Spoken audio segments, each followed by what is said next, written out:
Okay. तो ये matrix का लेक्चर में हम लोग कुछ नए कंसेप्ट का बात करेंगे और यहाँ पे हम लोग कुछ नए नए टर्म का बात करेंगे। तो इसमें हम लोग पहले 3 टर्म का बात करेंगे।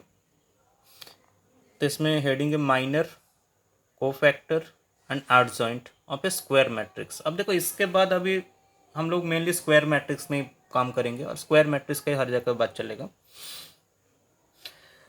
तो जनरल हम लोग का सिलेबस में ऑर्डर 2 या फिर ऑर्डर 3, ये 2 ऑर्डर का ही मैट्रिक्स हम लोग का यूज़ में रहेगा।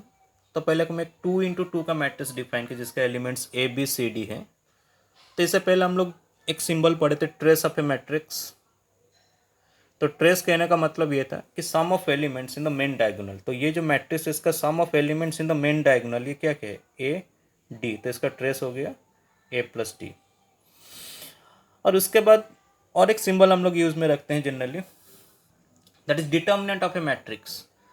तो डिटर्मिनेंट कहने का मतलब क्या हो गया ना, दिस इज एन एक्सप्रेशन और value of a square matrix. तो कोई भी स्क्वायर मैट्रिक्स के लिए वैल्यू इवैल्यूएट हो पाता है, उस वैल्यू को हम बोलते हैं डिटर्मिनेंट।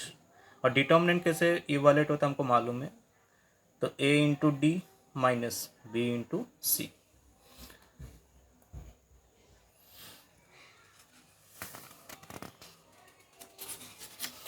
अगर सपोज एक 3x3 मैट्रिक्स का बात कर रहे हैं यहाँ पे, तो 2x2 काफ़ी आसान रहता है कि वहाँ पे 4 ही एलिमेंट है। अगर हम एक 3x3 मैट्रिक्स का बात कर रहे हैं तो यहाँ पे बड़े से देख लो, तो 3x3 मैट्रिक्स जिसका एलिमेंट्स तो क्या क्या एलिमेंट्स है ना, row wise A H G H B F and G F C, जैसे 3x3 स्क्वायर मैट्रिक्स। और इसका ट्रेस का बात करें, ट्रेस का मतलब क्या होगा ना, sum of elements in the main diagonal that is A plus B plus C. अब इसका डिटर्मिनेंट का मतलब क्या होता है 3x3 में। देखो पहला डिटर्मिनेंट कैसे एक्सपांड होता है, तो डिटर्मिनेंट एक्सपांड होने का मतलब अगर हम पहला रो का बात करें तो पहला रो में फर्स्ट एलिमेंट है ए, तो ये रो और ये कॉलम को पहले डिलीट कर लो। तो क्या एलिमेंट बच रहा है बी एफ एफ सी। तो B into C minus F into F, that means F square. So this is A whole into B C minus F square. फिर ये प्लस, तो इसका पोजीशन के हिसाब से ये होता है माइनस। ये हम लोग नेक्स्ट में बात करेंगे कि प्लस माइनस का क्या सिग्निफिकेंस, क्यों ऐसे प्लस माइनस लिया जाता है। तो ये हो जाएगा माइनस एच। फिर से ये कॉलम और ये रो को डिलीट करेंगे तो क्या एलिमेंट बचेगा ना, H F G C. So this is H into H C minus G F. और थर्ड एलिमेंट जी, तो इसमें बचेगा H F minus G B. और ये डिटर्मिनेंट जो होते हैं दिस इज एन एक्सप्रेशन और वैल्यू। और ये डिटर्मिनेंट का सिंबल तो डिफरेंट होता है। जैसे हम मैट्रिक्स से अगर काम करें तो वहाँ पे लिखना पड़ेगा डिटर्मिनेंट ऑफ द मैट्रिक्स, नहीं तो अदरवाइज तुम डायरेक्टली एक सिंबल यूज़ कर पे, जहाँ पे से वर्टिकल लाइन ड्रॉ करेंगे। वर्टिकल लाइन ड्रॉ करने का मतलब ये तुम्हारे डिटर्मिनेंट का बात कर रहे हैं। तो ये डिटर्मिनेंट जैसे यहाँ पे 1 3 0, अब इसको एक्सपेंड कर दो। तो पहला एलिमेंट 1, तो 1 इंटू रो कॉलम को डिलीट करो 28 माइनस 25। फिर सेकेंड एलिमेंट -3, फिर से मल्टीप्लाई करो 14 माइनस 5। थर्ड एलिमेंट तो 0 है तो इसको लेने का कोई ज़रूरत नहीं है, तो ये बन जाएगा 3 माइनस 27 माइनस ऑफ 24। तो यहाँ से हम ये बोल पाएंगे कि कोई भी डिटर्मिनेंट का जो वैल्यू होगा, और the value of determinant of a matrix, this can be 0, this can be positive, this can be negative. तो ये सब जस्ट बेसिक इंट्रोडक्शन था। तो हम लोग मेन पार्ट में आ जाएंगे जो हम लोग माइनर कोफैक्टर का बात कर रहे थे। अब देखो ये पार्ट थोड़ा केयरफुली सुनना है कि ये सब बेसिक कंसेप्ट है, यहाँ पे कुछ आइडियाज़ रहेगा उसको फॉलो करना है। बहुत आसान स्टेप्स है। तो पहला टर्म आ गया माइनर। देख लो माइनर में क्या क्या पॉइंट का हम बात कर रहे हैं। तो पहला पॉइंट है कि कोई भी एक स्क्वायर मैट्रिक्स हम ले रहे हैं, तो ईच एलिमेंट, तो कोई भी स्क्वायर मैट्रिक्स में जितना भी एलिमेंट है सभी एलिमेंट के लिए, और each element it has a minor, तो सभी एलिमेंट का एक माइनर रहेगा। तो इसलिए हम इसको लिखे कैपिटल एम का मतलब माइनर। और ये कौन सा एलिमेंट का बात करना है, ए आई जे कहने का मतलब एलिमेंट इन आई एथ रो एंड जे एथ कॉलम। अब ये इवैल्यूएट कैसे हो रहा है ना, delete the elements in ith row and jth column. तो जिस एलिमेंट का बात करेंगे वो जिस रो में और जिस कॉलम में, पहले उसको डिलीट कर लेंगे। Then take the determinant value of the remaining elements. देखो 2 × 2 में काफ़ी आसान है कि एक ही एलिमेंट बचेगा। जैसे ए का बात करेंगे तो उस रो और कॉलम को पहले डिलीट कर लिए जितना एलिमेंट था, तो क्या बचा डी। तो इसका मतलब ए एलिमेंट है, इसका माइनर क्या होगा डी। सेकंड बी, तो इसको रो कॉलम को डिलीट करो तो बी के लिए क्या आ जाएगा सी। सी के लिए क्या आ जाएगा, रो कॉलम को डिलीट करो बी, एंड डी के लिए क्या आ रहा है ए। तो माइनर का मतलब हो गया सभी एलिमेंट के लिए माइनर एग्जिस्ट करेगा ओनली फॉर स्क्वायर मैट्रिक्स। अरे माइनर इवैल्यूएट कैसे होगा ना, जिस रो और कॉलम में है पहले उसको डिलीट करेंगे, ये जो रिमेनिंग एलिमेंट्स हैं उसका डिटर्मिनेंट वैल्यू फाइंड करेंगे।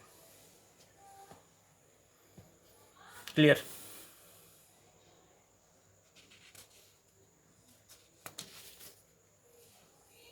तो जैसे एलिमेंट के लिए माइनर आया था, सिमिलरली कोफैक्टर ना each element of a square matrix as a cofactor. सभी एलिमेंट के लिए कोफैक्टर आएगा। तो कोफैक्टर का सिंबल आ गया कैपिटल सी। तो कैपिटल सी मतलब कोफैक्टर। और कोफैक्टर कौन सा एलिमेंट का बात चल रहा है, cofactor of the element A I J. That means ith row and jth column में जो एलिमेंट है इसका कोफैक्टर का बात करेंगे। और एक कोफैक्टर जो होगा this is almost equal to minor.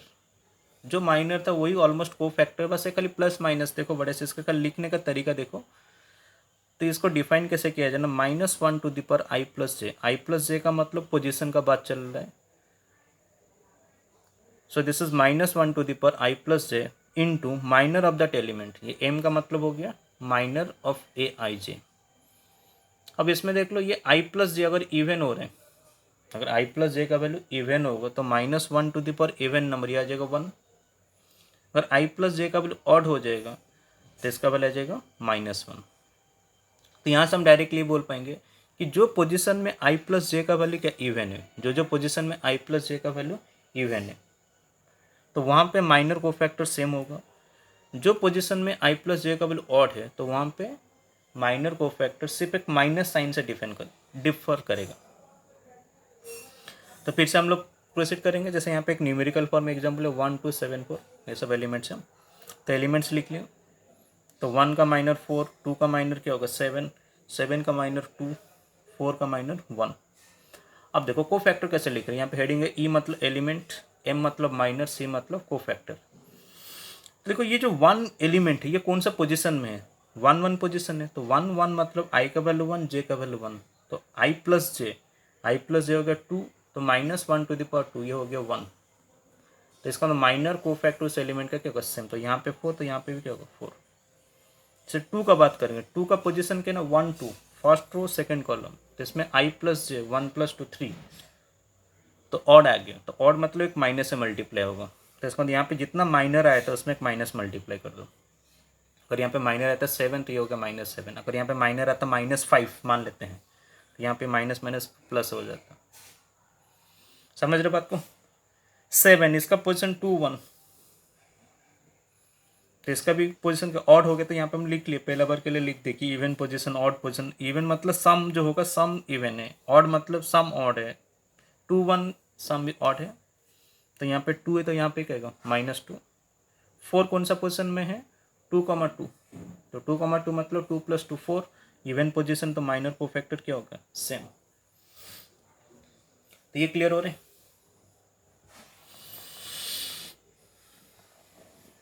तो जो माइनर कोफैक्टर दोनों पॉइंट हम लोग क्लियर कर लिया, तो उसको लेकर हम लोग एक बात करेंगे कोफैक्टर मैट्रिक्स। तो कोफैक्टर मैट्रिक्स का मतलब ये हो गया कि जो एलिमेंट था, if elements of a matrix are replaced by their cofactors, मतलब एलिमेंट को अपना कोफैक्टर से रिप्लेस कर लिया जाएगा, देन जो मैट्रिक्स बने that is called A cofactor matrix. जैसे ए इज ए मैट्रिक्स, फिर से एलिमेंट माइनर कोफैक्टर।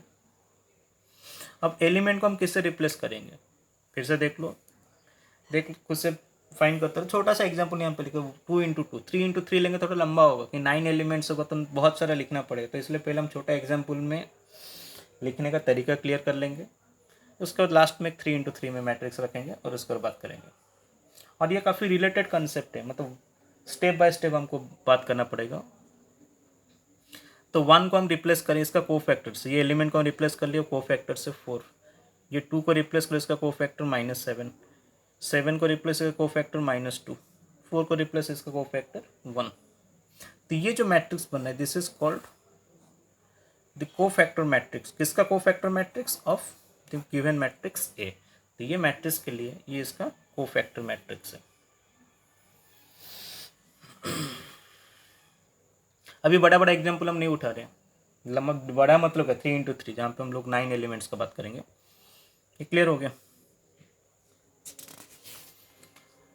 तो जो कोफैक्टर मैट्रिक्स आ गया उसके बाद हम लोग आ जाएंगे हम लोग को जो मेन पॉइंट में है एडजॉइंट। तो same adjoint of a square matrix. तो एडजॉइंट कहने का मतलब एडजॉइंट ये काफ़ी रिलेटेड टर्म है। एडजॉइंट का डिफाइन कैसे करें हम लोग एडजॉइंट को? ना this is the transpose of the cofactor matrix, this is the transpose of the cofactor matrix which is obtained for a. तो कोफैक्टर मैट्रिक्स पहले हमको फाइंड करना होगा। तो जो कोफैक्टर मैट्रिक्स है इसका जो ट्रांसपोज होगा that is called adjoint of A. और ये एडजॉइंट ऑफ ए का सिंबल हो गया ADJ ब्रैकेट में ए, ये लिखना मतलब एडजॉइंट ऑफ ए। जैसे प्रीवियस एग्जाम्पल को फॉलो करो, तो प्रीवियस एग्जाम्पल अगर बात करेंगे तो ये डेटा था मेरे पास कि A इज ए मैट्रिक्स 1 2 7 4, तो इसका कोफैक्टर मैट्रिक्स आ गया था। अगर हम इसका एडजॉइंट लिखना बात करेंगे तो A मैट्रिक्स हो गया 1 2 7 4, कोफैक्टर मैट्रिक्स 4 -7 -2 1। अब एडजॉइंट ऑफ ए, तो ये जो मैट्रिक्स बने इसका ट्रांसपोज मतलब इसका जो रो था इसको कॉलम वाइज लिखना है। तो ये जो मैट्रिक्स बने this is called adjoint of A. देख लो बड़े से एडजॉइंट कैसे लिख रहे हैं।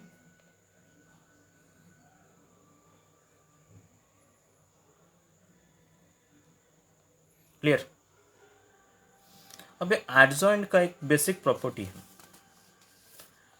अरे यहाँ से हम लोग थोड़ा बढ़िया से न्यूमेरिकल फॉर्म में धीरे धीरे एंटर करेंगे, इसके बाद बहुत सारे प्रॉपर्टीज आएगा एडजॉइंट को लेके।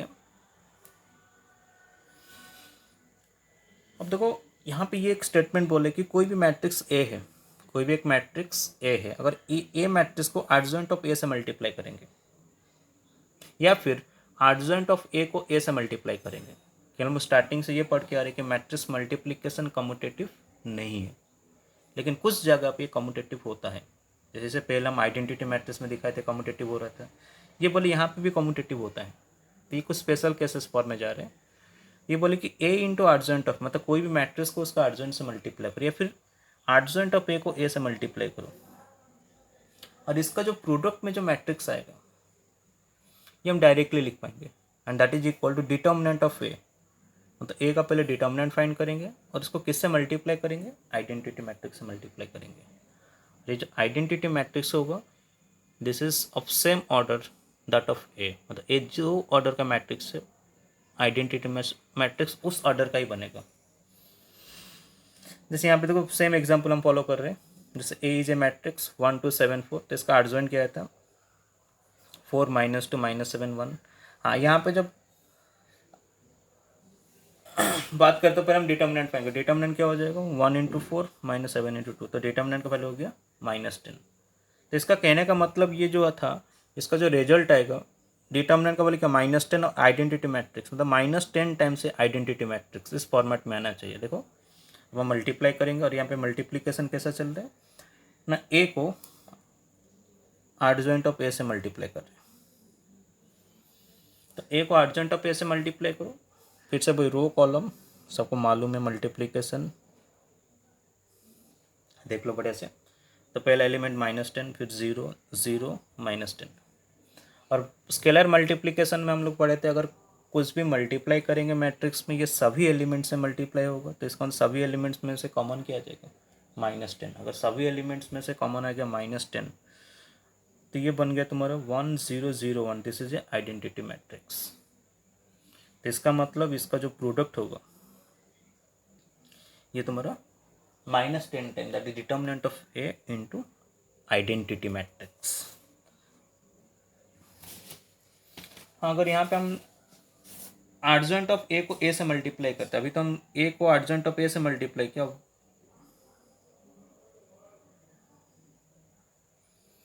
ये तुम रिवर्स फॉर्म में खुद से चेक कर लो। जैसे अगर इसको इससे मल्टीप्लाई करते क्या होता है, 4 -14 -10 सेम ही आ रहा है, कोई दिक्कत नहीं। हाँ, इसको एकदम ध्यान में रखो।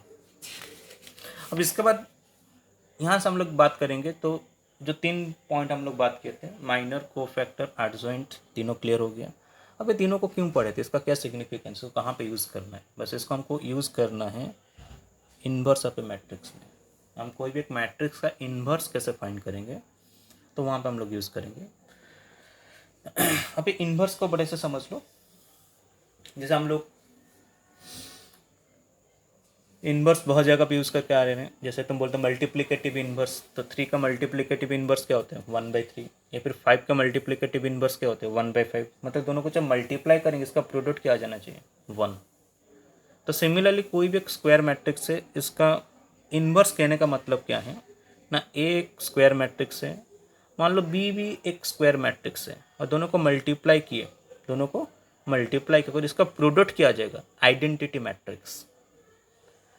अगर ए और बी दोनों को मल्टीप्लाई किए और ये कोइंसिडेंट हुआ कि दोनों को मल्टीप्लाई करने का दोनों का प्रोडक्ट एक आइडेंटिटी मैट्रिक्स आ गया, तो दैट मीन्स हम ये बोल पाएंगे B is inverse of A and vice वर्सा।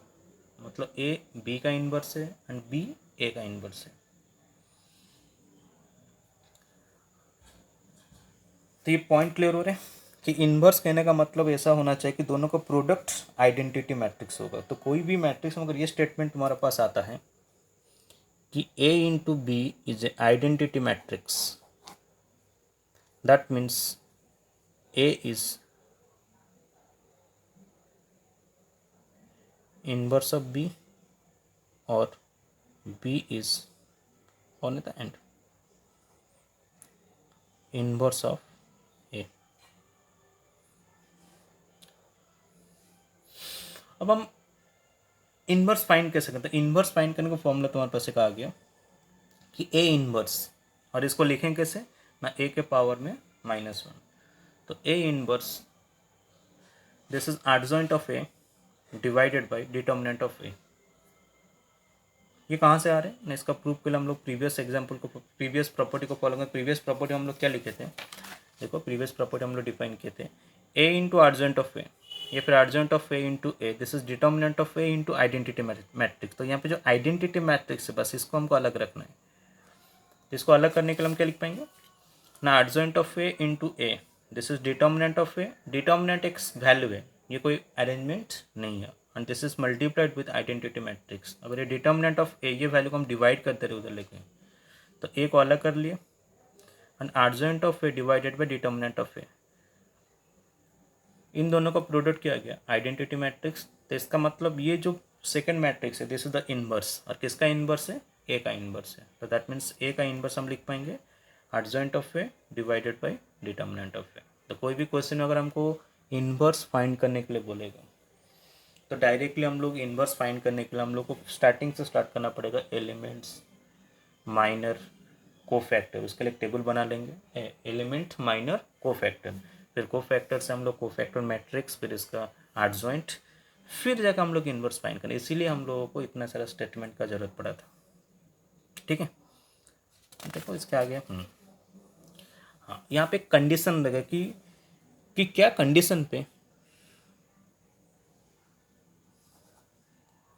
ये इन्वर्स एग्जिस्ट करेगा।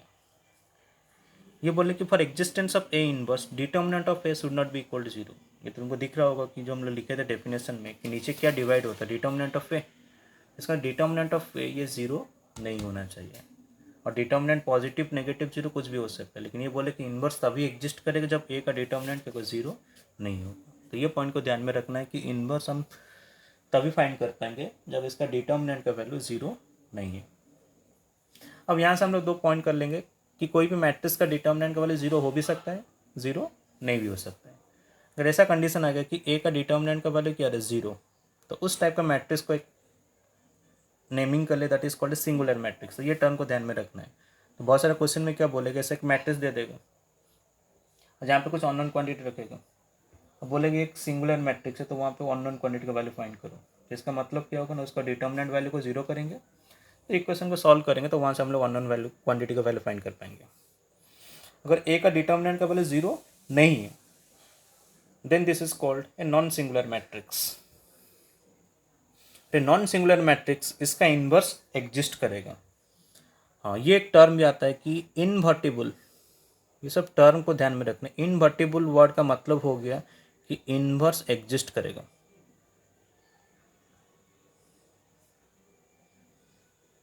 इनवर्टिबल का मतलब इन्वर्स एग्जिस्ट करता है। अगर इन्वर्स एग्जिस्ट करेगा तो इसका मतलब इसका डिटर्मिनेंट का वैल्यू जीरो नहीं है।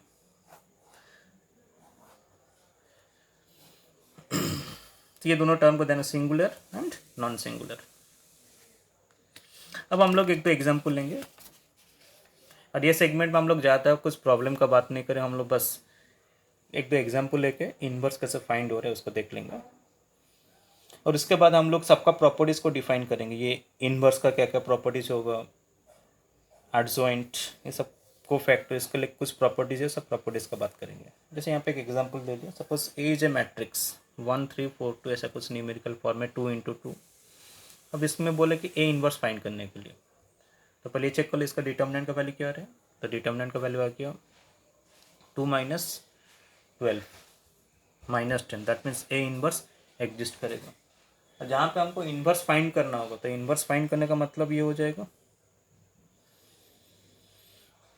एलिमेंट माइनर कोफैक्टर 3 कॉलम बना दिया, तो एलिमेंट सबका माइनर कोफैक्टर लिख लो, तो सब कुछ से बनाते रहो। जब एलिमेंट माइनर कोफैक्टर आ गया तो वहाँ से कोफैक्टर मैट्रिक्स, देखो एक कोफैक्टर मैट्रिक्स जो स्टेप को हम लोग स्किप कर पाएंगे, बस ये स्टेप को देखो बड़े से। जब तुम कोफैक्टर लिख दिए और एक कोफैक्टर हम रो वाइज लिखे, फर्स्ट रो का यहाँ तक है, फिर सेकेंड रो का यहाँ तक है, हम डायरेक्टली ये जो कोफैक्टर का वैल्यू है, अगर हम इसको डायरेक्टली कॉलम वाइज यहाँ पे रिप्रेजेंट कर लेंगे, डायरेक्टली इसको कॉलम वाइज, मतलब 2 - 4 फर्स्ट कॉलम, -3 1 ये तुम्हारा क्या होगा सेकंड कॉलम। तो ये डायरेक्टली क्या हो गया ना, कोफैक्टर मैट्रिक्स का ट्रांसपोज ऑलरेडी हम इसमें यूज़ कर लिए। तो इसके लिए हमको दो अलग अलग मैट्रिक्स बार बार लिखने का ज़रूरत नहीं पड़ेगा। तो इसको प्रैक्टिस में रखो। तो ये जो एलिमेंट्स है उसको हम डायरेक्टली कैसे लिखेंगे ना, कॉलम वाइज। अगर तुम इसको कॉलम वाइज लिख रहे हो तो इसको डायरेक्टली क्या रिप्रेजेंट करना, एडजॉइंट ऑफ द मैट्रिक्स। जब एडजॉइंट आ गया, अब इसका इन्वर्स, तो इन्वर्स का मतलब क्या होगा ना, एडजॉइंट ऑफ ए, ये एक मैट्रिक्स है, उसको किससे डिवाइड करना है, डिटर्मिनेंट ऑफ ए। तो ये मैट्रिक्स, उसको हम स्केलर क्वांटिटी -10 से डिवाइड करेंगे, तो -10 को बाहर ही रखेंगे, तो ये तुम्हारा आ गया A inverse. Clear.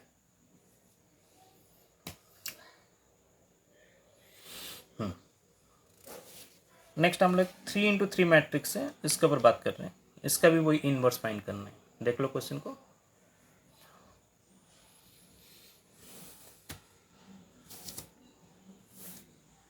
So A is a 3 × 3 matrix.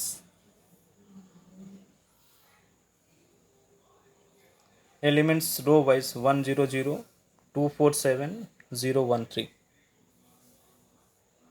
अब बोले कि फाइंड ए इनवर्स। तो ए इनवर्स फाइंड करने से पहले इसका डिटर्मिनेंट वैल्यू फाइंड करो। डिटर्मिनेंट मतलब पहले एलिमेंट वाइज उसको एक्सपांड कर लेंगे। तो डिटर्मिनेंट ऑफ ए सब फाइंड कर लो। देखो सबका डिटर्मिनेंट ऑफ ए क्या 5 आ रहे, और डिटर्मिनेंट ऑफ ए 5, तो इसका मतलब क्या होगा, ए इनवर्स एग्जिस्ट। हाँ, अब यहाँ पे थोड़ा केयरफुल है, देखो यहाँ पे गलती होने का चांसेस होगा। और इन पर्टिकुलर देखो ये लास्ट वाला पार्ट में थोड़ा गलती होने का चांसेस रहेगा। पहले से बोल दे, तुम देखो बनाओगे तुम ये वाला पार्ट में थोड़ा गलती हो, क्योंकि बहुत लंबा सा एडिशन सब्ट्रैक्शन प्रोसेस है, इसमें थोड़ा केयरफुल रहना है। तो देखो एलिमेंट रो 1 में क्या क्या एलिमेंट है, 1 0 0, तो वहाँ पे लाइन खींच लो, रो 1 का बात हो गया।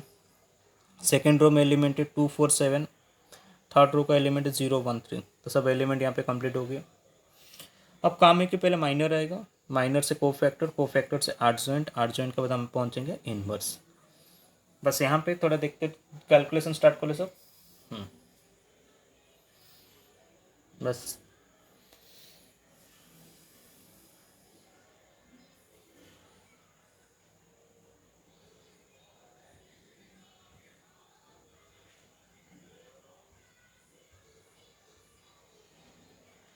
अब देखो माइनर, सबका माइनर आ गया, तो 0 1 0 0, तो इसका माइनर का 5 6 2, तो ये पोजीशन 1 1, ये पोजीशन 1 2, ये पोजीशन 1 3, तो यहाँ पे ये दोनों इवन पोजीशन हो गया, सम इवन हो गया, यहाँ पे ऑड हो गया, तो 5 -6 2, ये 2 1 2 2 2 3, ये दोनों ऑड, ये इवन, तो 0 3 -1 0, पोजीशन है 3 1 3 2 3 3, तो 0 के लिए 0, 1 के लिए ऑड पोजीशन था 7 था, ये -7, ये 4 था, ये क्या होगा 4 होगा।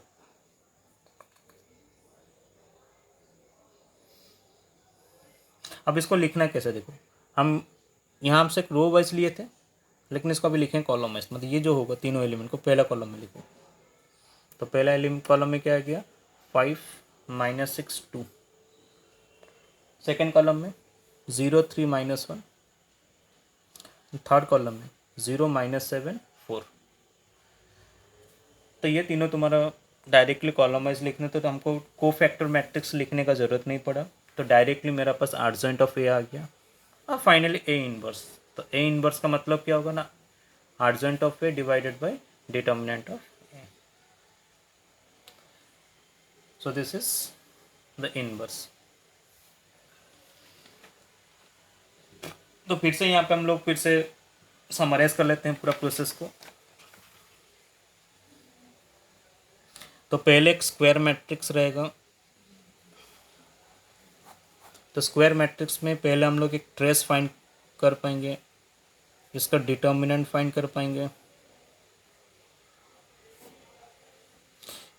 ईच एलिमेंट के लिए माइनर कोफैक्टर, फिर यहाँ से कोफैक्टर मैट्रिक्स आ सकते हैं, फिर कोफैक्टर मैट्रिक्स से एडजॉइंट, अरे डिटर्मिनेंट वैल्यू के हिसाब से determinant equal to 0, determinant not equal to 0, अगर डिटर्मिनेंट 0 हो गया सिंगुलर मैट्रिक्स, ये हो जाएगा सिंगुलर, ये हो गया नॉन सिंगुलर, फिर आएगा adjoint, finally inverse, and this inverse equal to adjoint of A determinant of A, clear.